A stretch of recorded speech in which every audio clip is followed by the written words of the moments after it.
तो चलिए बच्चों आगे बढ़ाते हैं हमारे अध्याय कार्बनिक रसायन को। और जैसा कि हमने इसके पहले के लेक्चर में बहुत सारी छोटी छोटी बातें की थी बेटा, और आज के इस लेक्चर में हम आगे बढ़ा रहे हैं हमारे अध्याय को और बात करेंगे हम कि कार्बनिक यौगिकों में किस तरह के संकरण होते हैं और उनकी ज्यामिति क्या होती है और उनके बंधकोण कितने होते हैं। ठीक है ना।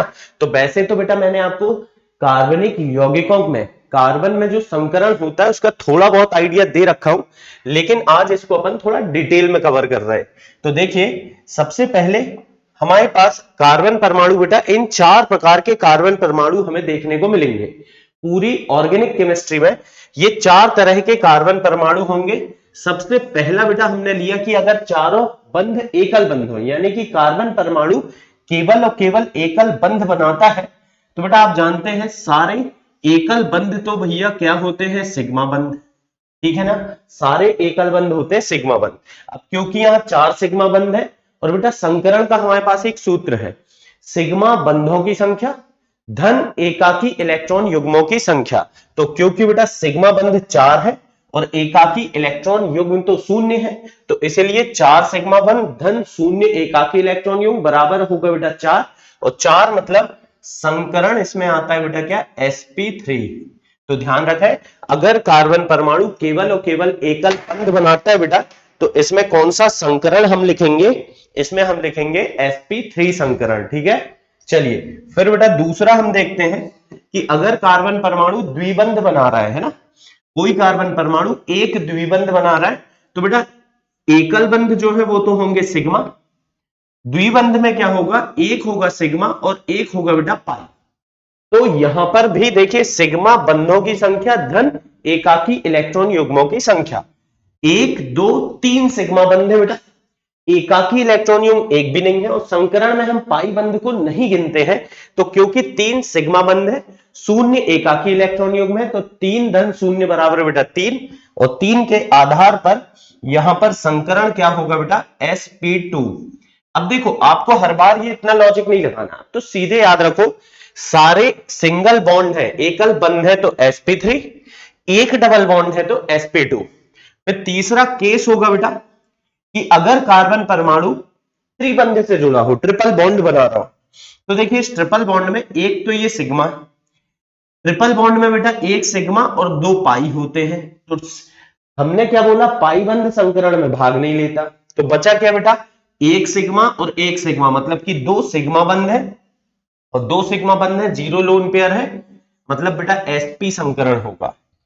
फिर चौथा कभी आपको यह भी मिल सकता है कि 2 द्विबंध बना रहा हो, एक कार्बन परमाणु 2 द्विबंध बना रहा हो, एक बेटा सिग्मा होगा एक पाई, एक सिग्मा एक पाई। तो इस तरह से सिग्मा बंधों की संख्या कितनी हुई बेटा, 2, इसीलिए इसमें भी संकरण क्या होगा, sp।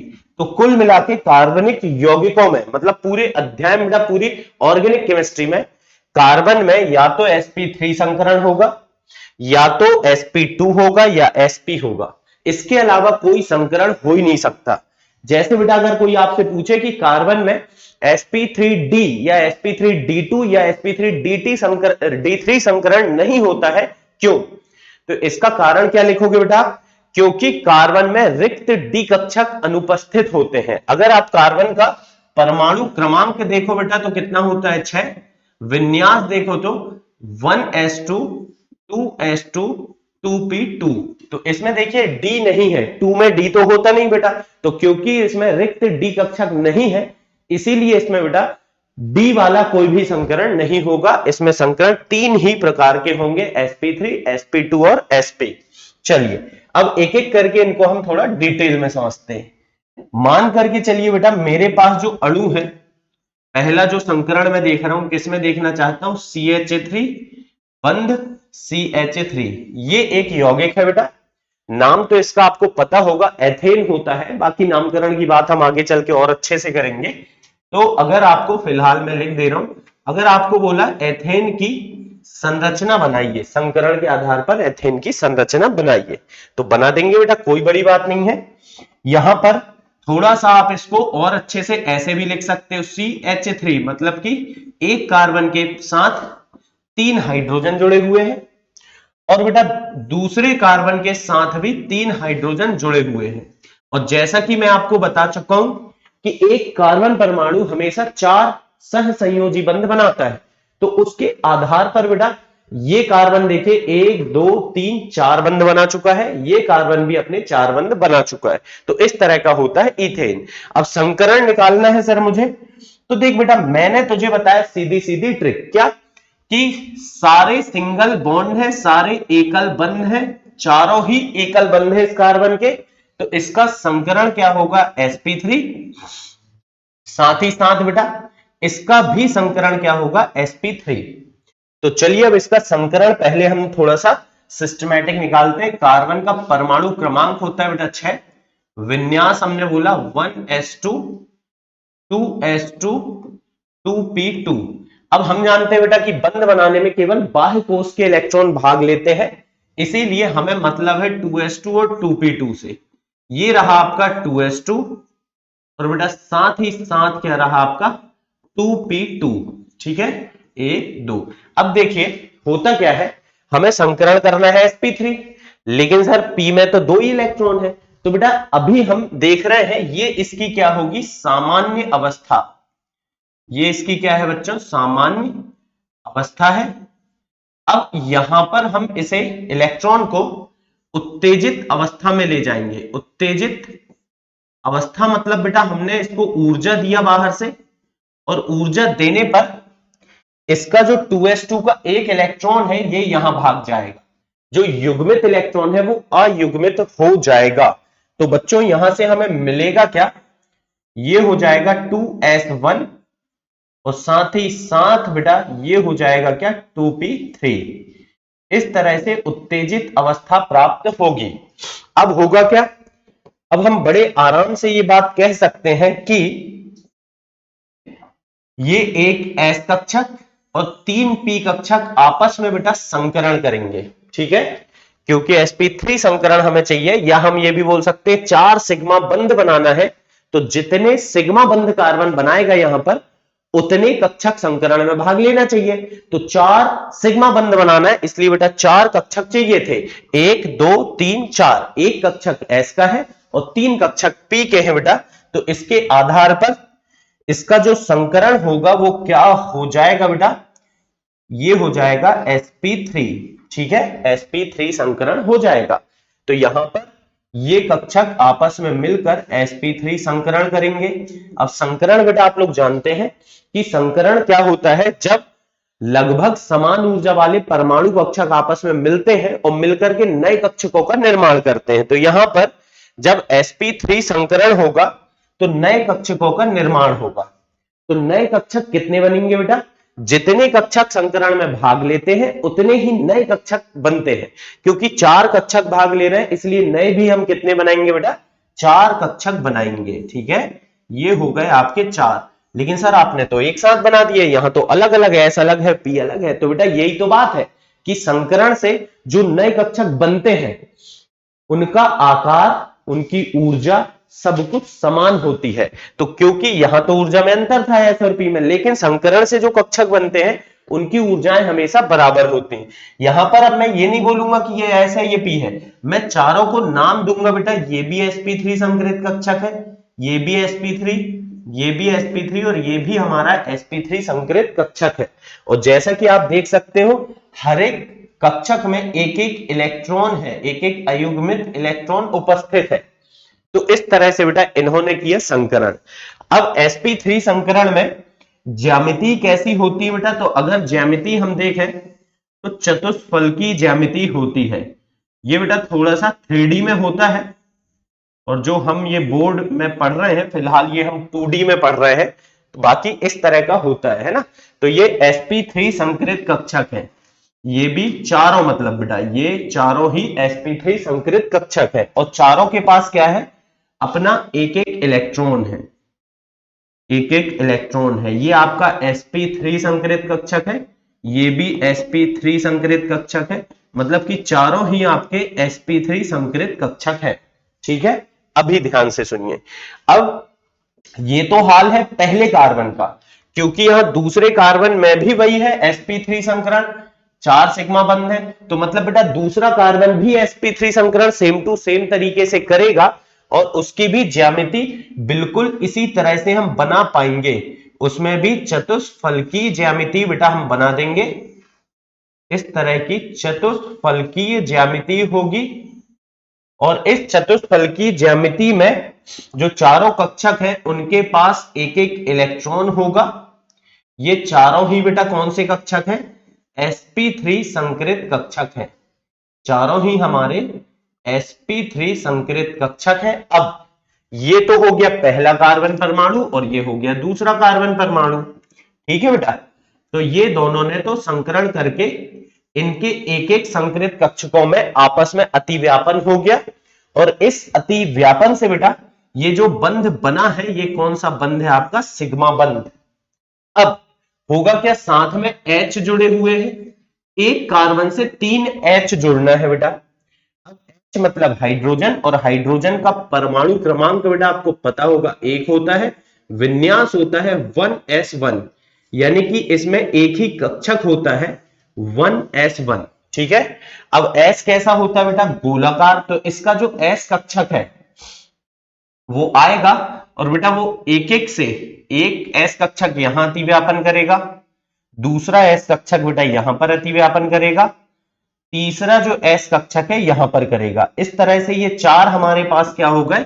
S कक्षक हो गए बेटा, जिनमें क्या है? 1s1 है, मतलब कि ये आपका नाभिक है इस कक्षक का, तीनों में नाभिक है और साथ में बेटा एक एक इलेक्ट्रॉन है। तो क्योंकि इनमें एक एक इलेक्ट्रॉन भी है तो इनका एक एक इलेक्ट्रॉन इस तरह से बेटा युग्मित हो जाएगा और ये तीनों हाइड्रोजन के 1s1, तीनों क्या है बेटा? हाइड्रोजन के 1s1 कक्षक हैं। और ये कौन सा बंध बनाएंगे बेटा? यहां पर 3 सिग्मा बंध, एक एक करके 3 क्या बनेंगे? सॉरी, इस तरह के बेटा सिग्मा बंध बनेंगे, ठीक है ना। फिर आगे क्या होगा? इस दूसरे कार्बन में भी हाइड्रोजन का 1s1 आकर के बेटा क्या कर लेगा? अति व्यापन कर लेगा। ये हाइड्रोजन आकर के बेटा 1s1 सबसे क्या कर लेंगे? अति व्यापन।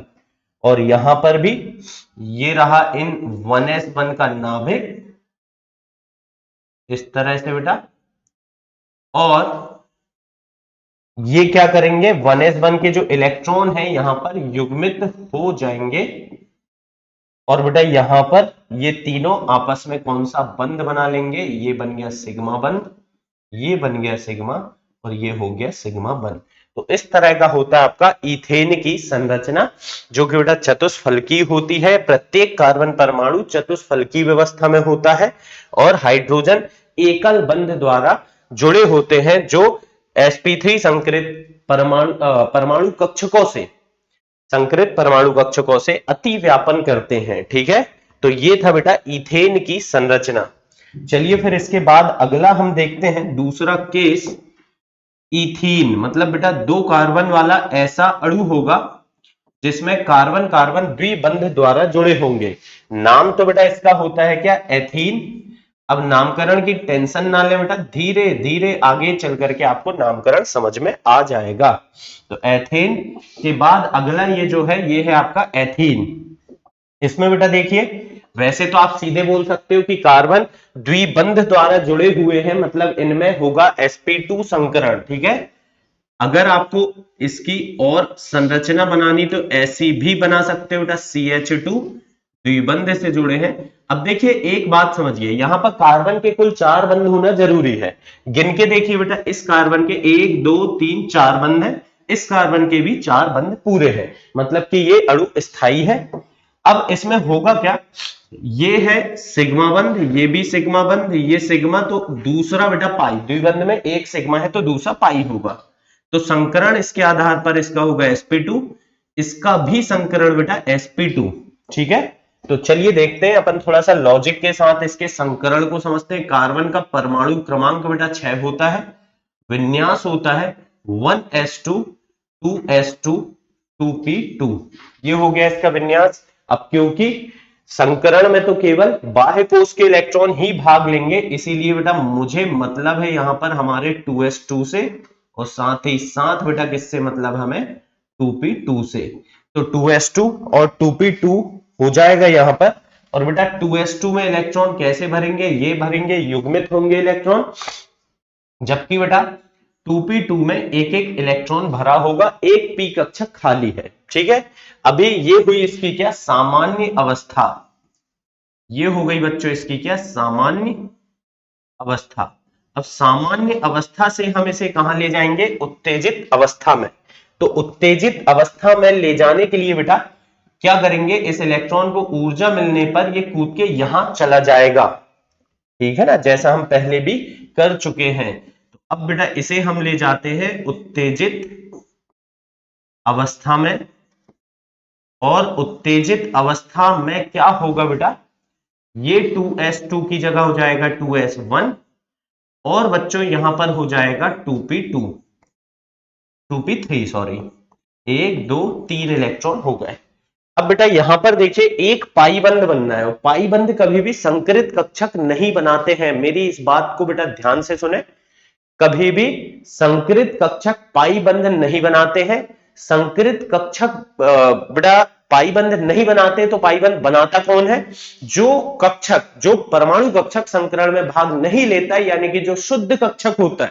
संकरण के बाद कक्षक अशुद्ध हो जाता है, लेकिन बेटा जो शुद्ध कक्षक होता है, जिसने परमाणु जिस परमाणु कक्षक ने संकरण में भाग नहीं लिया होता है, वही पाईबंध बनाता है। तो देखिए एक पाईबंध अगर आपको बनाना है तो आपको एक कक्षक ऐसा छोड़ना पड़ेगा जिसमें इलेक्ट्रॉन हो। मेरी बात समझ गए आप। तो बेटा ऐसे भी आप सोच सकते हो कि भाई क्या हुआ, यहां पर ऐसे भी आप सोच सकते हो कि हमें sp2 कराना है तो एक s और p के 2 ले लो। लेकिन बेटा एक्चुअल जो लॉजिक है मैं वो आपको बता रहा हूं, एक पाईबंध अगर बनाना है तो हमें एक p कक्षक छोड़ना पड़ेगा ऐसा जिसके पास अयुग्मित इलेक्ट्रॉन उपस्थित हो। तो एक s कक्षक और 2 p कक्षक बेटा आपस में क्या करेंगे, आपस में ये दोनों करेंगे क्या संकरण। कौन सा संकरण होगा बेटा, तो हम बड़े आराम से बता सकते हैं, एक s कक्षक है, 2 p कक्षक है, तो संकरण होगा बेटा sp2। और क्योंकि sp2 संकरण हुआ है तो इससे कितने नए कक्षक बनेंगे, तो हम बोलते क्या है बेटा, जितने परमाणु कक्षक संकरण में भाग लेते हैं उतने ही नए कक्षक बनते हैं। तो sp2 मतलब बेटा 3 परमाणु कक्षक बनेंगे, और क्योंकि संकरण से जो परमाणु कक्षक बनते हैं उनका बेटा आकार, उनकी ऊर्जा सब कुछ बराबर होती, तो ऊर्जा बराबर होने के कारण इनको हम एक साथ बनाते हैं। ये तीनों देखो एक साथ बने हैं, ये है sp2 संकरित कक्षक, ये भी है sp2 और ये भी है sp2। क्योंकि बेटा इनकी ऊर्जा समान है, इनको हम डीजनरेट कक्षक भी बोलते हैं। अगर कभी आपसे कोई पूछ ले डीजनरेट कक्षक तो समझ जाइए बेटा कि ऐसे परमाणु कक्षक जिनकी ऊर्जा समान हो। तो संकरित कक्षक, संकरण से जिन कक्षकों का निर्माण होता है बेटा वो हमेशा डीजनरेट होते हैं, उनकी ऊर्जा हमेशा बराबर होती है। और इन तीनों में बच्चों क्या है, एक एक अयुग्मित इलेक्ट्रॉन है, और ये चाह रहे हैं कि कोई और आके इनसे इलेक्ट्रॉन का साझा करे, इलेक्ट्रॉन का युग्मन हो जाए और अणु बन जाए। तो होता क्या है यहां पर देखिए, sp2 जब हम बोलते हैं ना तो sp2 में बेटा ज्यामिति जो होती है वो होती त्रिकोणीय समतलीय। मतलब बेटा ये तीनों परमाणु कक्षक एक ही समतल में उपस्थित है, ये इस तरह की ज्यामिति होगी बेटा त्रिकोणीय समतलीय। प्रत्येक कक्षक कौन सा कक्षक है बेटा, sp2 संकरित कक्षक है। प्रत्येक कक्षक क्या है, sp2 संकरित कक्षक है, और हर एक कक्षक के पास अपना अपना एक एक अयुग्मित इलेक्ट्रॉन उपस्थित है। ये हो गया sp2 एक कार्बन का। अब दूसरे कार्बन में देखिए बेटा इसमें भी आपको डबल बॉन्ड द्विबंध देखने को मिल रहा है, और इसमें भी sp2 संकरण होगा, तो इसकी भी शक्ल बिल्कुल मिलती जुलती होगी। ये भी बेटा त्रिकोणीय समतलीय संरचना में व्यवस्थित होगा। ये भी कैसा होगा बेटा, त्रिकोणीय समतलीय संरचना में व्यवस्थित होगा। तो ये हो गया बेटा क्या, sp2 संकरित। हर एक जो कक्षक है वो कौन सा कक्षक है बेटा, sp2 संकरित कक्षक है, और sp2 संकरित प्रत्येक कक्षक में अपना अपना एक एक अयुग्मित इलेक्ट्रॉन उपस्थित है। लेकिन बेटा इसमें तो युग्मन हो गया, जब दोनों कार्बन के एक एक sp2 संकरित कक्षक एक दूसरे के करीब आते हैं, एक दूसरे से अतिव्यापन करते हैं, तो बेटा इलेक्ट्रॉनों का युग्मन हो जाता है और यहां पर जो बंध बनता है बेटा, कौन सा बंध बनता है, ये होता है सिग्मा बंध। ठीक है ना। तो ये तो हो गया कार्बन कार्बन में एक जो सिग्मा बंध है वो। अब बेटा हर एक हाइड्रोजन, एक कार्बन से कितने, एक और एक, दो हाइड्रोजन हमें जोड़ने हैं, तो दोनों हाइड्रोजन का बेटा 1s1 आएगा। हाइड्रोजन का विन्यास क्या होता है, 1s1। तो ये हो गया हमारे एक हाइड्रोजन का 1s1। ऐसे ही सेम टू सेम बेटा मिलती जुलती शक्ल होगी किसकी, दूसरे हाइड्रोजन के 1s1 की। ये हो गया दूसरे हाइड्रोजन का 1s1। अब 1s1 मतलब बेटा इसके पास भी एक एक इलेक्ट्रॉन होने के कारण इलेक्ट्रॉन का युग्मन हो गया और यहां पर कौन सा, सिग्मा बंध बना। इस हाइड्रोजन ने भी कौन सा बनाया, सिग्मा बंध। फिर बेटा यहां पर जैसा एक कार्बन के साथ हुआ, बिल्कुल दूसरे कार्बन में भी दो हाइड्रोजन के 1s1 कक्षक आ जाएंगे। ये है 1s1 किसका बेटा, हाइड्रोजन का, और इनके पास भी इलेक्ट्रॉन है और यहां पर भी कौन सा बंध बनेगा बेटा, सिग्मा बंध, है ना। ऐसे ही यहां पर भी हो जाएगा, यानी कि चारों हाइड्रोजन प्रत्येक sp2 संकरित कक्षक से बेटा अतिव्यापन करके कौन सा बंध बना लेंगे बच्चों, सिग्मा बंध बना लेंगे। ठीक है ना, कौन सा बंध बनेगा, सिग्मा बंध। तो देखिए कार्बन कार्बन में एक सिग्मा बंध हो गया, कार्बन और हाइड्रोजन में, ये कार्बन है बेटा, तो कार्बन और हाइड्रोजन में भी सिग्मा बंध एक, एक दो, एक तीन, एक चार, है ना। अब लेकिन कार्बन कार्बन का पाई बंध और हमें देखना है सर, तो देखते हैं बेटा, कोई दिक्कत वाली बात नहीं। देखो अभी क्या है, ये जो पीजेड है जिसको हमने बचा के रखा था बेटा, हमने संकरण में नहीं भाग लेने दिया इस पीजेड को, क्योंकि अब वो हमारे काम पड़ने वाला है। ये जो पीजेड है बेटा, ये अब देखिए ऐसा समतल है और पीजेड ऐसा है ना। ये जो संरचना है इस समतल में है और पीजेड बेटा इस तरह से इसके लंबवत है। ये एक पीजेड कक्षक है, पीजेड परमाणु कक्षक है जिसमें एक अयुग्मित इलेक्ट्रॉन है। ऐसे ही बेटा इस कार्बन में भी एक पीजेड कक्षक होगा और जो कि संकरण में भाग नहीं ले रहा होगा। तो एक कार्बन का पीजेड दूसरे कार्बन के पीजेड क्या करेंगे बेटा, एक दूसरे को दूर से ही बेटा बेचारे देख देख करके एक बंध बना लेंगे, है ना, जिसको हम बोलेंगे पाई बंध।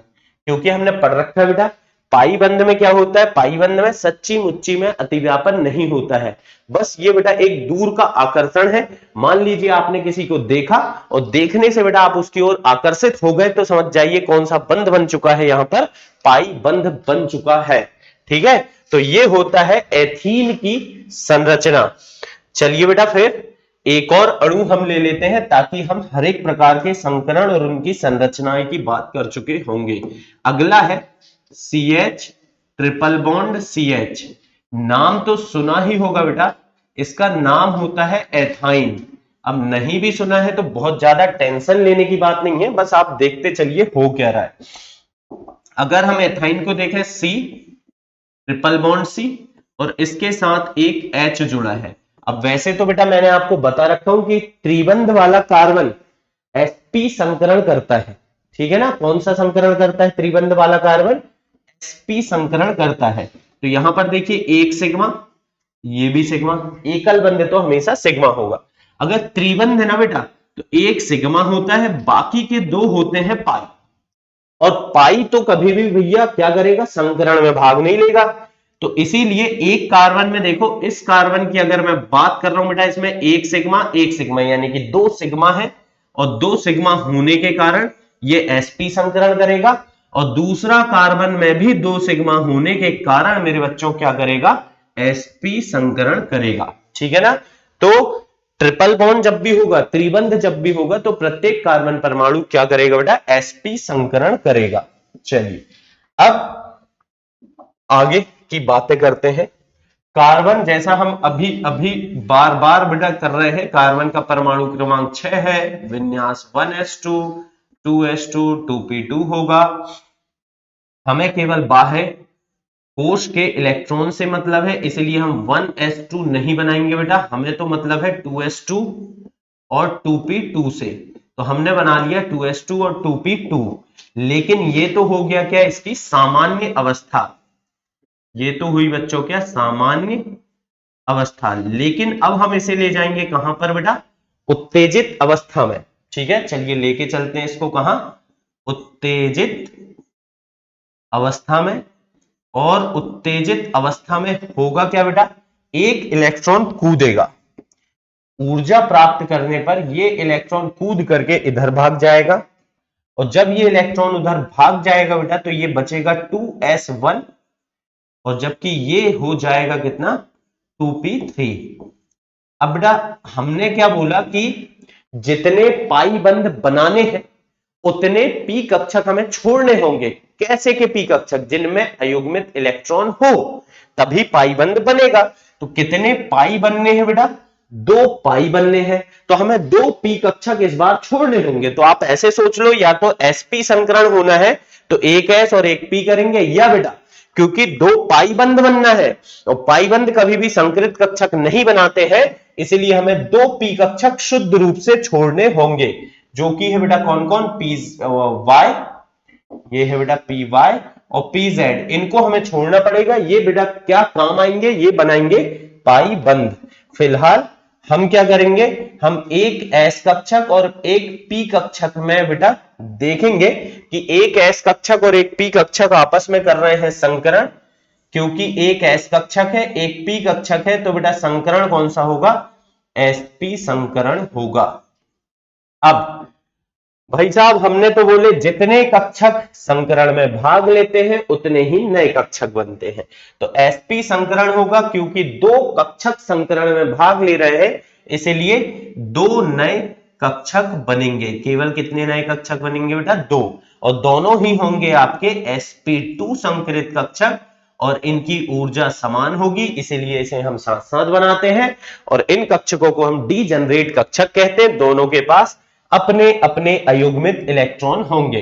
अब बेटा देखिए, एक कार्बन में sp2 नहीं बेटा, सॉरी, sp संकरण है ना, sp2 नहीं, sp संकरित कक्षक है। ये भी आपका sp संकरित है और ये भी आपका sp संकरित है। तो प्रत्येक कार्बन में sp संकरण हो रहा है। तो sp संकरण में बेटा जो ज्यामिति होती है वो रेखीय होती है। मतलब एक कार्बन जो है बेटा आपका, वो इस तरह से रेखीय संरचना में होगा। मतलब उसके दोनों sp संकरित कक्षक जो होंगे, sp संकरित कक्षक रेखीय व्यवस्था में होंगे, सीधी रेखा में होंगे बेटा। ये एक कक्षक एक कार्बन के हो गए sp संकरित, फिर ऐसे ही बेटा सेम टू सेम दूसरे कार्बन में भी तो ऐसा होगा। अब क्या है, ये है आपका sp संकरित कक्षक, ये भी sp, ये एक कार्बन का। ऐसे ही बेटा सेम टू सेम ये भी sp, ये भी sp, ये दूसरे कार्बन का। और देखो प्रत्येक sp संकरित कक्षक जो है उसके पास अपने अपने अयुग्मित इलेक्ट्रॉन है, क्योंकि बेटा एक इलेक्ट्रॉन इसका एक दूसरे का, यानी यहां तो हो गया युग्मन, और मेरे बच्चों यहां पर बन गया कौन सा बंध, सिग्मा बंध। इस तरह से कार्बन कार्बन के बीच में एक सिग्मा बंध बन गया। अब बेटा हाइड्रोजन का जो 1s1 होता है वो आकर के यहां क्या करेगा बेटा, अति व्यापन।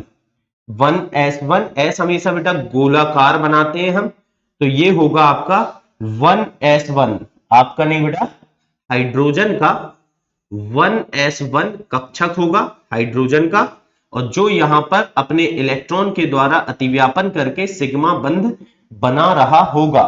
ऐसे ही सेम टू सेम कहानी बेटा इस तरफ भी होगी। एक और हाइड्रोजन होगा जिसमें क्या होगा बेटा, 1s1 कक्षक है, ये रहा इसका 1s1 कक्षक, ठीक है, किसका बेटा, हाइड्रोजन का। और ये भी यहां पर कौन सा बंध बनाएगा बेटा, सिग्मा बंध बनाएगा।